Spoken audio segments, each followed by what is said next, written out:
Hello दोस्तों, मैं नुपुर तेजस्वी स्वागत करती हूँ आप सभी का हमारे शो डेली डोज पर। आज हम 18 अप्रैल के करंट अफेयर्स के बारे में डिस्कस करेंगे। आज के करंट अफेयर्स का पीडीएफ आप हमारे टेलीग्राम चैनल से डाउनलोड कर सकते हैं, जिसका लिंक डिस्क्रिप्शन बॉक्स पर दिया गया है। तो चलिए शुरू करते हैं आज का करंट अफेयर्स। सबसे पहले हम इम्पोर्टेंट डे रिवाइज करेंगे, अप्रैल के सारे इम्पोर्टेंट डेज। चलो शुरू करते हैं। 2 अप्रैल को विश्व ऑटिज्म जागरूकता दिवस मनाया गया, जिसकी थीम थी द ट्रांजिशन टू एडल्टहुड।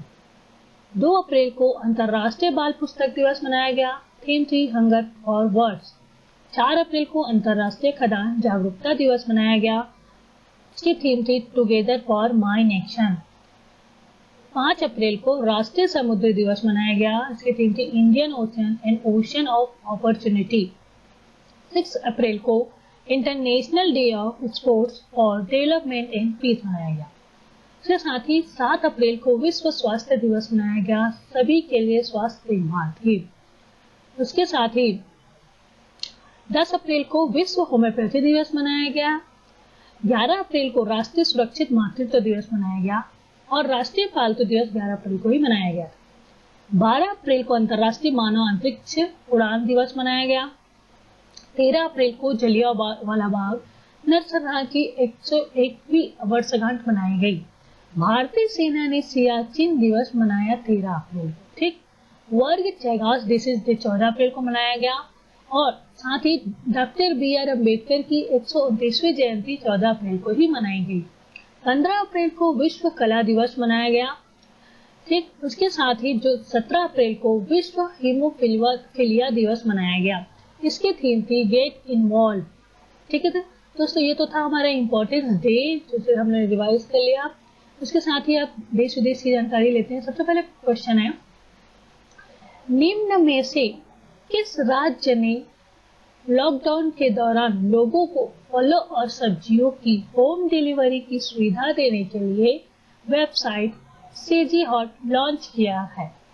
वह सीजी हॉट लॉन्च किया है छत्तीसगढ़ सरकार ने। ठीक है, उन्होंने लॉकडाउन की स्थिति में फलों और सब्जियों को डिलीवरी के लिए सीजी हॉट लॉन्च किया है। इसे उनके छत्तीसगढ़ इस वेबसाइट को छत्तीसगढ़ सरकार की एजेंसी चीफ ने डिजाइन किया है और यह विक्रेताओं के लिए फ्री है। जो वेबसाइट है फ्री है विक्रेताओं के लिए और साथ ही विक्रेता अपना इसमें पंजीयन करा सकते हैं, ऑनलाइन पंजीयन करा सकते हैं। और जो छत्तीसगढ़ की स्थापना 1 नवंबर 2000 को हुई, छत्तीसगढ़ की राजधानी रायपुर है। साथ ही इसके राज्यपाल है अनुसुईया उइके और मुख्यमंत्री है भूपेश बघेल जी। ठीक, आगे बढ़ते हैं। दूसरा क्वेश्चन है, भारत ने कितने देशों को मलेरिया रोधी दवा हाइड्रोक्सीक्लोरोक्विन की आपूर्ति का निर्णय लिया है? भारत ने निर्णय लिया है 55 देशों को यह भेजा जाएगा। इसके साथ ही जो 21 देश है वो वाणिज्यिक आधार पर दिया जाएगा उन्हें दवा, और अन्य देशों को अनुदान पर मिलेगी। ठीक, उसके साथ ही जल्द ही हमारे देश में दक्षिण कोरिया से कोविड-19 की टेस्टिंग किट पहुंच जाएगा। ठीक, उसके साथ ही आगे है, हाल ही में किस बैंक के द्वारा Mhapsa urban cooperative bank of Goa limited का लाइसेंस रद्द कर दिया गया है? वह बैंक है भारतीय रिजर्व बैंक। RBI द्वारा महप्सा अर्बन कोऑपरेटिव बैंक का लिमिटेड का गोवा के लिमिटेड बैंक का रद्द कर दिया गया है। यह 16 अप्रैल 2020 से प्रभाव में नहीं रहेगा। रोक लगा दिया गया, 16 अप्रैल 2020 से इस पर रोक लगा दिया गया है। साथ ही RBI की स्थापना 1 अप्रैल 1935 कोलकाता में हुई थी। फिर उसके साथ इसे एक्सटेंड कर दिया गया। इसका मुख्यालय है मुंबई महाराष्ट्र में और उसके गवर्नर है शक्तिकांत दास। ठीक, आगे है, हाल ही में किस बैंक ने घोषणा की है कि वह SBI ATM पर किए गए सभी ATM लेन देन पर लगने वाले बैंक सेवा शुल्क को माफ करेगा? वह बैंक है SBI। ठीक है, स्टेट बैंक ऑफ इंडिया। उन्होंने 30 जून तक यह लेन देन फ्री करने का घोषणा की है और साथ ही वे 8 मुफ्त लेन देन प्रदान करता है खाता धारकों के लिए। उसके साथ जो SBI ATM में 5 लेन देन और अन्य बैंक में 3 लेन देन यहाँ करेगा शामिल है। उसके साथ ही एसबीआई की स्थापना 1 जुलाई 1955 में हुई, मुख्यालय मुंबई महाराष्ट्र है और अध्यक्ष है रजनीश कुमार। ठीक, उसके बाद साइंस की तरफ चलते हैं। किसी भारतीय कंपनियां कोविड-19 के लिए एक वैक्सीन बनाने के लिए काम कर रही है। वे कितनी भारतीय कंपनी है जो कोविड-19 का वैक्सीन तैयार कर रहे हैं? 6 भारतीय कंपनियां हैं जो कोविड-19 का वैक्सीन तैयार कर रहे हैं और इसके साथ ही वे 70 तरह के कीटों पर एक्सपेरिमेंट करेंगे, जो कि 3 टीके अपने मानव के लिए रहेंगे चरण में पहुंच चुके हैं। ठीक है, 3 टीके मानव परीक्षण के चरण में पहुंच चुके हैं और उसके साथ ही जो 6 कंपनियां हैं, जाइडस कैडिला 2 टीके बनाएगा, सीरम संस्थान, बायोलॉजिकल ई, भारत बायोटेक, इंडियन इम्यूनोलॉजिकल और माइंड वैक्स एक पर काम कर रहा है। ठीक है, उसके साथ ही आगे का क्वेश्चन है, हाल ही में किस राज्य के वैज्ञानिकों ने कोविड-19 वायरस का जीनोम सीक्वेंस खोज निकालने का दावा किया है? वह राज्य है गुजरात। ठीक है, गुजरात के बायोटेक्नोलॉजी रिसर्च सेंटर जीबीआरसी के वैज्ञानिकों ने कोरोना वायरस के पूरे जीनोम सीक्वेंस की खोज कर लिया है और इसके निदेशक चैतन्य जोशी ने इसे बताया है और 100 लोगों के सैंपल और उसका डीएनए टेस्ट लिया गया है इस वैक्सीन को तैयार करने के लिए। ठीक है, उसके साथ ही centre for nano and soft matter sciences द्वारा किसने भारी धातु आयनों का पता लगाने के लिए एक सॉफ्ट और पोर्टेबल सॉलिड स्टेट सेंटर विकसित किया गया है? वह किसमें इस भारी धातुओं का कौन सा तत्व है? ठीक है, वह है पानी पर भारी धातुओं के आयनों का पता लगाएगा centre for nano and soft matter sciences द्वारा। ठीक है, इसे भारी धातु पर पता लगाएगा पानी पर लगाया जाएगा। इसमें जो पानी में जो सीसा, पारा, कैडमियम आदि जैसी भारी धातुएं होती हैं उनको वह दूर से ही पहचान लेगा और उन्हें अलग करने में काफी मदद मिलेगी। ओके, और इसके साथ ही आगे बढ़ते हैं खेल की तरफ। पहला है हांगजो 2022 एशियाई पैरा खेलों के लिए शुभंकर क्या है जिसका हाल ही में अनावरण किया गया है? वह शुभंकर है फेई। वह चीन की एक देवी फेई लियांगजू संस्कृति की देवी पक्षी पर प्रेरित होकर यह शुभंकर बनाया गया है। उसके साथ ही यह शुभंकर फेई है और इसका नाम फेई है और यह जो एशियाई पैरा खेलों का आयोजन 9 से 15 अक्टूबर तक किया जाना है, जिसमें 22 खेल आयोजित किए जाएंगे। साथ ही इसमें ताइक्वांडो और पैरा केनोइंग भी शामिल होगा, नया खेल है जो शामिल किया जाएगा। इसके साथ ही चीन की राजधानी बीजिंग है, राष्ट्रपति शी जिनपिंग और मुद्रा चीनी युआन है। ओके, आगे बढ़ते हैं। भारतीय क्रिकेट कंट्रोल बोर्ड बीसीसीआई की Indian premier league IPL governing council ने आईपीएल 2020 सीजन को कब तक के लिए निलंबित कर दिया गया है? इसे निलंबित कर दिया गया है अनिश्चितकालीन तक के लिए। पहले यह जो आईपीएल है 29 मार्च को शुरू होकर 24 मई तक होना था, लेकिन उसे कोरोना वायरस के बढ़ते हुए देखते हुए उसे 15 अप्रैल तक किया गया था एक्सटेंड, लेकिन अब इसे अनिश्चितकालीन तक के लिए छोड़ दिया गया है। उसके साथ ही जो इसके सीईओ है, आईपीएल के सीईओ है हेमांग अमीन ने इसके 8 जो फ्रेंचाइजी है उनको यह सूचना कर दिया गया है। बीसीसीआई का मुख्यालय मुंबई महाराष्ट्र में है और इसके अध्यक्ष हैं सौरव गांगुली। इसके साथ ही आईपीएल का एडमिनिस्ट्रेटर बीसीसीआई है। पहला एडिशन इसका 2008 में खेला गया और जो इनकी टीमों की संख्या है 8 और करंट चैंपियन रहे हैं मुंबई इंडियंस। ठीक, आईपीएल के करंट चैंपियन है मुंबई इंडियंस। उसके बाद नियुक्तियों की तरफ करते हैं। हाल ही में पोकर स्टार इंडिया के ब्रांड एम्बेसडर कौन बने हैं? पोकर स्टार इंडिया के ब्रांड एम्बेसडर बने हैं एमएस धोनी जी। पहले इसके ब्रांड एम्बेसडर नवाजुद्दीन सिद्दीकी थे, इसे अब इसकी जगह पे क्रिकेटर एमएस धोनी को ब्रांड एम्बेसडर बनाया गया है। और इसके साथ ही पोकर स्टार की स्थापना 11 सितंबर कोस्टा रिका में हुआ था और मुख्यालय हिल्स ऑफ मैन है। फाउंडर है सीआई सेजलिंगबर्ग एंड मार्क सेइनबर्ग है। ठीक है, आगे बढ़ते हैं।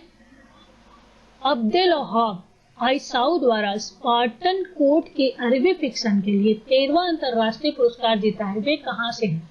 वे है अल्जीरियाई से। ठीक है, अब्देलवहाब आइसाउ अल्जीरियाई हैं, वो वहां के हैं। उन्होंने अरबी भाषा में एक पुस्तक लिखा है स्पार्टन कोड 2018 में प्रकाशित हुई थी, उसके लिए उन्हें यह पुरस्कार दिया गया है। उसके साथ ही उसे अंग्रेजी अनुवाद करने के लिए $50,000 ये अमेरिकी डॉलर दिया गया है इनका अंग्रेजी अनुवाद करने के लिए। ठीक है, उसके साथ ही ये जो पुरस्कार है वो अबुधाबी की संस्कृति और पर्यटन विभाग द्वारा आयोजित किया जाता है और लंदन में बुकर पुरस्कार फाउंडेशन के समर्थन द्वारा चलाया जाता है इसे। और उसके साथ ही यह बहुत प्रतिष्ठित महत्वपूर्ण साहित्य पुरस्कार है वहां का।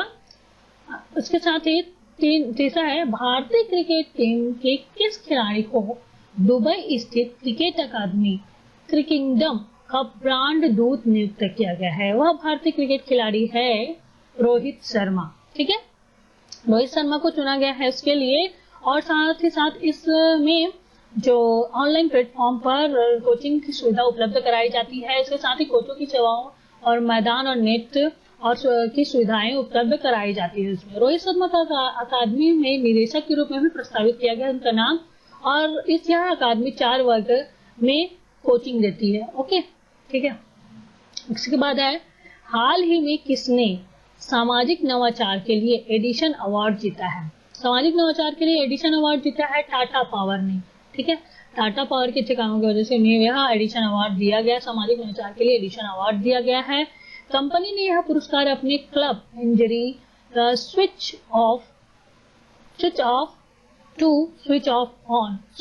अभियान के लिए जीता है। और इसके साथ ही यह पुरस्कार सेवाएं नेतृत्व और नवाचार की उत्कृष्टता के लिए 4 मानदंडों पर आधारित चुने जाता है, संकल्पना, मूल्य, वितरण और प्रभाव के लिए। ओके, इसके साथ ही यह जो पुरस्कार इसकी शुरुआत 1987 में थॉमस अल्वा एडिसन की स्मृति में दिया जाता है। और जो टाटा पावर की स्थापना 18 सितंबर 1990 में हुई। फाउंडर है दोरजी टाटा, उसके मुख्यालय है मुंबई महाराष्ट्र और एमडी और सीईओ है प्रवीण सिन्हा जी। ठीक, ये तो था टाटा पावर के बारे में। अब आगे बढ़ते हैं। विश्व वन्य जीव कोष WWF भारत के पर्यावरण शिक्षा कार्यक्रम का राजदूत अप्रैल 2020 में किस खिलाड़ी को नियुक्त किया गया है। WWF के राजदूत के रूप में विश्वनाथन आनंद को सेलेक्ट किया गया है, नियुक्त किया गया है। और इसके साथ ही WWF इंडिया की शुरुआत वर्ष 1976 में हुई, जिसने भारत के पर्यावरण संरक्षण में 50 साल पूरे कर लिए हैं। ओके, इसके साथ ही इसमें स्कूली बच्चों, युवाओं और नागरिकों को इस पर्यावरण के क्षेत्र में जानकारी दी जाती है।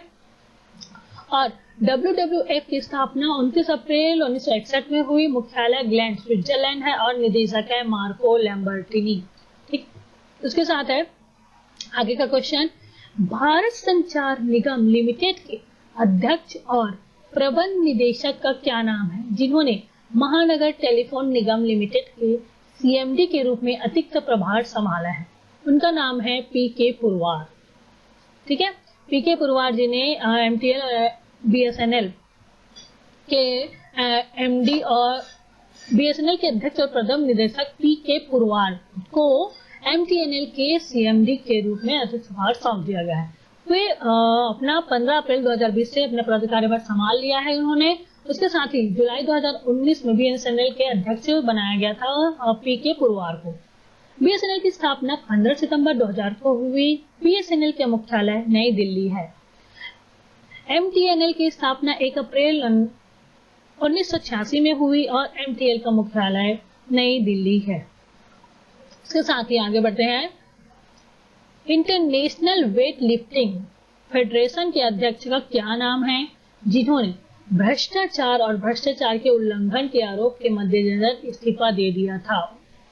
थॉमस अजान ने इस्तीफा दे दिया है और उनकी जगह पर अब उर्सुला पापडियाक ने का नेतृत्व संभाला है। और थॉमस अजान 1976 से 2000 तक IWF में महासचिव थे। इसके साथ इंटरनेशनल वेट लिफ्टिंग फेडरेशन की स्थापना 1905 में हुई और इसका मुख्यालय बुडापेस्ट हंगरी में है। ठीक, अब समझौते की तरफ चलते हैं। वार्नर मीडिया के स्वामित्व वाले किड्स टेलीविजन चैनल पोगो ने अपने लोकप्रिय एनिमेशन शो छोटा भीम को किस चैनल पर प्रकाशित करने के लिए सार्वजनिक सेवा प्रसारक दूरदर्शन के साथ साझेदारी की है, वह चैनल है डीडी नेशनल। पोगो ने डीडी नेशनल के साथ साझेदारी की है। अब डीडी नेशनल पर दोपहर को जब तक लॉकडाउन की स्थिति है तब तक इसे दोपहर आधे घंटे के लिए छोटा भीम की प्रसारण किया जाएगा प्रसारण किया जाएगा। और डीडी नेशनल की स्थापना 15 सितंबर 1959 में हुई। इसका मुख्यालय नई दिल्ली में है और ऑनर्ड बाय दूरदर्शन के द्वारा है। ठीक है, इसके बाद है आगे का क्वेश्चन, भारत छोड़ो आंदोलन को हिस्सा रहे स्वतंत्रता सेनानी का निधन हो गया है, उनका क्या नाम है? उनका नाम है आरवी भुस्कुटे। ठीक है, आरवी भुस्कुटे का निधन हो गया है हाल ही में। और भुस्कुटे ने भूमि कानून पर कई किताबें भी लिखी है और उन्होंने मजदूरों की रिहाई, आदिवासियों के लिए काफी हद तक काम किया है। और उन्होंने जो भारत छोड़ो आंदोलन की शुरुआत 8 अगस्त 1942 में महात्मा गांधी द्वारा किया गया था। ठीक, साथ ही 15 अप्रैल 2020 को पूर्व अमेरिकी खिलाड़ी विली डेविस का निधन हो गया। वह किस खेल से संबंधित थे? वे थे एक फुटबॉलर। ठीक है, फुटबॉलर थे विली डेविस। उनको वर्ष 1981 में national league football hall of fame में शामिल किया गया था और वह वर्ष 1965 में ग्रीन पे बैकर्स के इतिहास में पहले अफ्रीकी अमेरिकी कप्तान थे। ठीक है, तो दोस्तों ये तो था आज का हमारा 18 अप्रैल का करंट अफेयर्स। तो दोस्तों आपको अच्छा लगे तो प्लीज लाइक कीजिएगा, ज्यादा से ज्यादा शेयर कीजिए, सब्सक्राइब करना ना भूलिए। ठीक है, और नोटिफिकेशन के लिए, डेली नोटिफिकेशन के लिए बेल बटन को जरूर क्लिक कीजिएगा। तो चलिए कल फिर मिलते हैं दोस्तों। Bye, good day.